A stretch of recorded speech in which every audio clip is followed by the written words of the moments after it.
Notice how the media just magically invented a new spelling for Kiev. Suddenly, as with new pronouns and words like Latinx, Kiev was born. You see it all over the media, and even conservatives have hopped on board, using the manipulative new spelling. See conservative historian Victor David Hanson use it here. Could this be because in promoting the war now, the legacy media doesn't want you looking up Kiev under its real spelling, in case you stumble across Ukrainian energy company Burisma and all the bribes flowing to US politicians? Pay attention to the Orwellian system at work. I say this now as Daniel Natal under my new spelling, lest you look me up and discover unsavory things in my past. Look, don't judge me. I was young. I had college debt. I needed the money.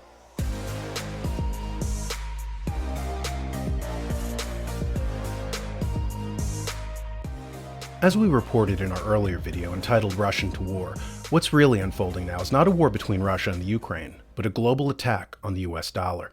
After World War II, the United States was in an enviable position. The rest of the great empires in Europe lay in rubble, and America, nestled between two protective oceans, was intact.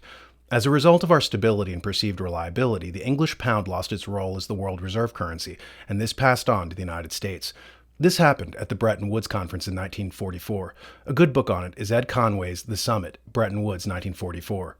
The international accord was hashed out at a hotel in Bretton Woods, New Hampshire, which is where the system gets its name. At any rate, after the war, the entire world agreed to allow the United States to take over Great Britain's role of global superpower, policing the oceans with its deep-sea navy to protect trade, as well as using its money, the dollar, as the world's reserve currency. This gave America tremendous power around the world. One aspect of this power was expressed in the early 1970s, when we decoupled the dollar from gold and switched it over to oil. Nixon basically went to OPEC and made them a deal. The United States would protect their unpopular, ruthless regimes, and in exchange for this, they would denominate oil only in dollars.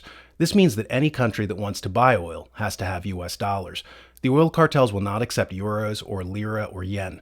To keep your trucks on the road, you need US dollars. To have petroleum for your electricity power plant, you need US dollars. Thus, all the countries on Earth have to come up with a way to get those dollars to keep their societies functioning. They could swap out their own currency to get US dollars, but they'd get killed on the exchange rate. So what they usually do is acquire dollars by other means. You can hear one trader explain it here.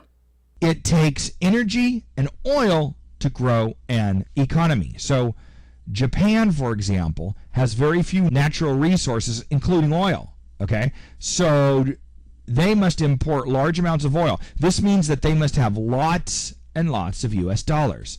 So Japan manufactures a Honda, ships it here to the US, receives payment in US dollars, okay, for that product, and then it could use those US dollars to purchase oil. Now, the petrodollar system has proven to be very beneficial to the US economy since the 1970s. Many of the oil-producing nations agreed not only to sell their oil in exchange for US dollars instead of their own currency, okay, but they also agreed to take those excess profits and then invest them back into the safety of US government bonds.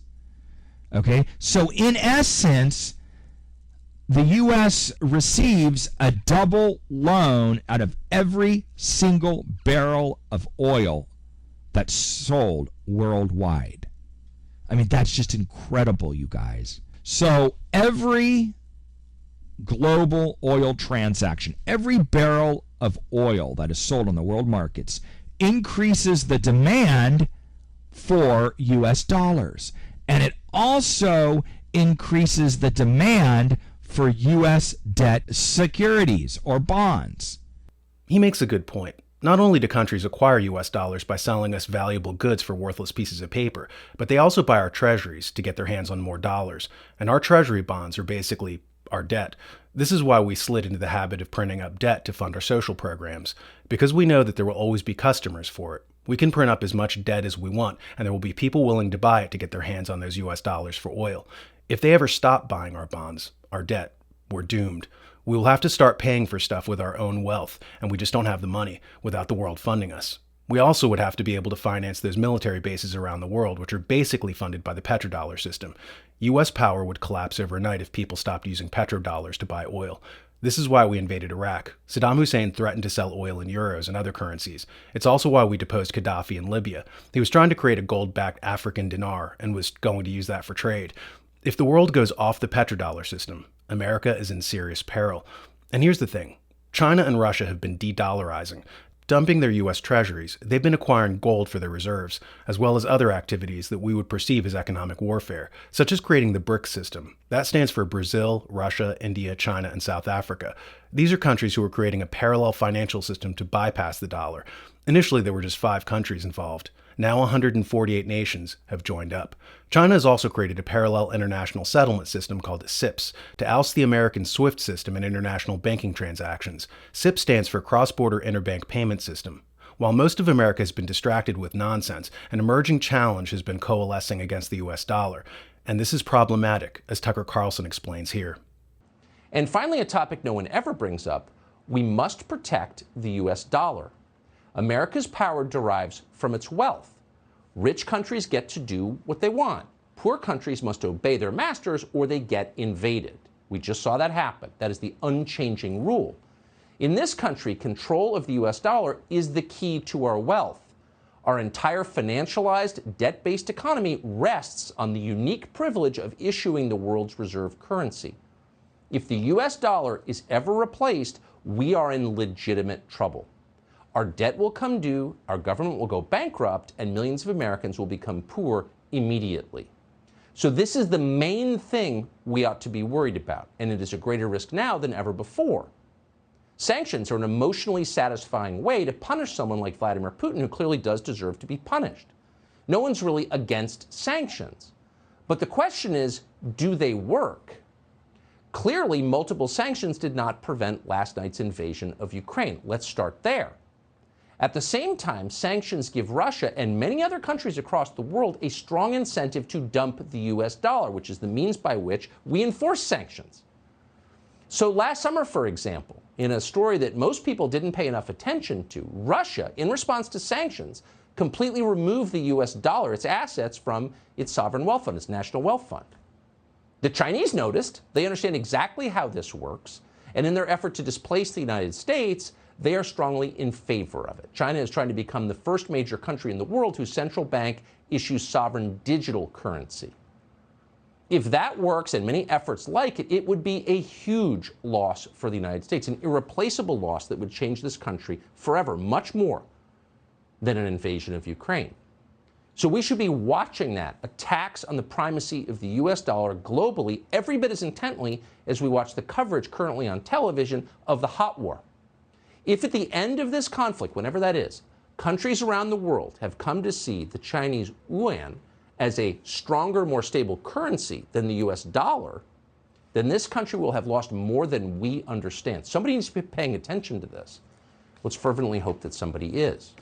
Danielle DiMartino Booth, formerly of the Federal Reserve Bank of Dallas, made an interesting comment years before the current events in Eastern Europe. Regarding the dethroning of the dollar as the world's reserve currency, she said that the only thing that could do it would be a hot war. Listen here.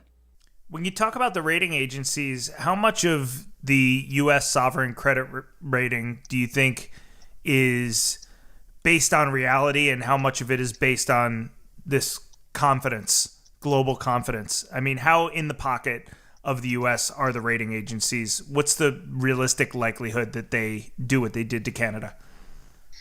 Well, you know what? That's irrelevant. Well, it's relevant to me.